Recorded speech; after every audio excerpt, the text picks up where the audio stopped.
Möhürlə namaz qılmaq doğrudur mu? Xeyr, doğru deyil. Yəni kimlər ki, bu möhürlə namaz qılmağa misal gətirirlər ki, Peyğəmbər s.ə.v torpağın üzərində namaz qılıb, indi o torpaq biz əvəzinə torpağı bərkidir, neynir? Yəni bu da sənin öz batil əməllərinə don geydirməkdir. Niyə görə? Əvvəla Peyğəmbər s.ə.v bəli, torpağın üzərində namaz qılıb, ancaq Peyğəmbər s.ə.v təkcə torpağa alnını qoymayıb da qardaş. Peyğəmbər s.ə.v-in dizləri, ayaqları, əlləri torpağın üzərində olub. Yəni sən yalnız alnını yerə qoymaqla, bəs qalan əzaları neyniyəsən, göydə saxlayırsan? Təbii ki, yox. Ona görə bu sən problem odur ki, biz xata elədik, səhv elədiyimizi boynumuza ala bilmirik. Yəni bu boyda möhürün haqq olmağına sübutlar gətirirlər torpaqdan, palçıqdan, zaddan.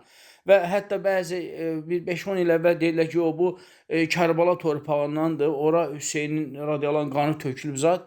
Sonra biləndə ki, qan nəcis sayıla bilir. Sonra onu fırlatdılar. Dedilər ki, yox, adi torpaqdır, bərkidilib eləyib. Qardaş, bu ticarət növüdür, bu alqı-satqıdır. O ilə insanlar biznes qururlar. Yəni heç kim uşaq deyil də. Gör, möhür alver eləyənlər gündə nə qədər möhür gətirirlər, nə qədər möhür satırlar. Mən o vaxtı deyərdim ki, həmən insanlara ki, həqiqətən də onlar əgər etiqad edirlərsə ki, bu torpaqdır, niyə gedib möhür alırlar ki? Elə həyətlərindən bir oğul torpaq dəsmalı büksünlər, necə təmin eləyəndə torpağı necə əl sürtürlər? Qoysunlar elə evlərinə, alınlarına qoysunlar ona və yaxud da ki, dizlərində, əllərinə deyim, hə, bunlar sadiqdirlər. Peyğəmbər torpağa səcdə eləyib, yəni bunlar torpağa səcdə eləyir. Amma batildir axı. Yəni öz batil əməlinə don geyindirək ki, yox bu möhür torpaqdır, Peyğəmbər torpağa, Peyğəmbər s.ə.v həsrin də üstün namaz qılıb, Peyğəmbər s.ə.v torpağın da üzərində qılıb, Peyğəmbər s.ə.v xalçanın da üzərində namaz qılıb.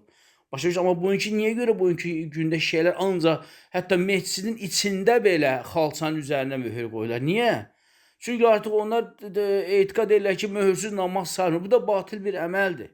Yəni kim o düşüncə ilə yaşayırsa ki, möhürsüz namaz sayılmır, qoy düşünsün ki, Azərbaycan 10 milyon düzdür. Birdən Azərbaycan xalqı sabah üçün namaz qılmağa başlasa, 10 milyon dənə möhürü bunlar hardan tapıb gətirəcəklər? Hansı kərpic zavodu bunu düzəldəcək bunlar üçün? Deməli, biznesdir qardaş, bu biznesdir, bu ticarətdir qardaş. Ona görə bu xurafatı, möhmatı tərk eləsinlər. Yəni, əlhəmdülillah, Allah Rasulunun səhih hədisədə qeyd olunduğu kimi, bütün yer mənə səzdəgah edilib, qardaş.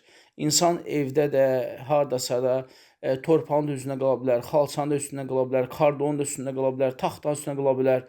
Əsas o ki, səcdə elədiyin yer təmiz və pak olsun. Möhür də tərk edin, geçsin.